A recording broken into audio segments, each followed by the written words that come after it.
মামনি খৰেমাৰ কবিতা প্ৰতি গৰাকী নাৰী এচোতাল ৰদৰ গৰাকী। নদী আৰু নাৰীৰ হেঙুল বৰণৰ স্তূপীকৃত কথাবোৰ থৌ কিবা থৌ হল। এদিন নাৰীয়ে নদীক কলে, তোমাৰ দৰে হব খোজো, উটুৱাব খোজো যুগ যুগান্তৰৰ পুৰাতন বুজা, নিকা কৰিব খোজো পাপ পুণ্য সুখ দুখৰ সহস্ৰ দুমোজা। এৰা নাৰী নাৰীয়ে যাৰ আছে এক স্বতন্ত্ৰ সত্তা। প্ৰতিগৰাকী নাৰী এচোতাল ৰদৰ গৰাকী, তথাপি চকুৰ পতাত নীৰৱে থাকে দুখৰ চকু পানী। হিচে আনৰ সুখত পঞ্চজন্মাৰ মাতাল সুৰভি।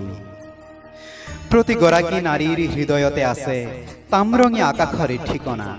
হাঁহিবোৰ তাত নিতৌ নিয়ৰে ধুৱে, স্পৰ্শৰে উন্মাদ হয় সপোনৰ সীমনা। গাভৰু মেঘ এজাকে কৰে তাত অবাধ অগাদেৱা। বাধাহীনভাৱে কঢ়িয়াই এবোজা প্ৰেমৰ চিঠি ৰদৰ ৰঙেৰে লিখা।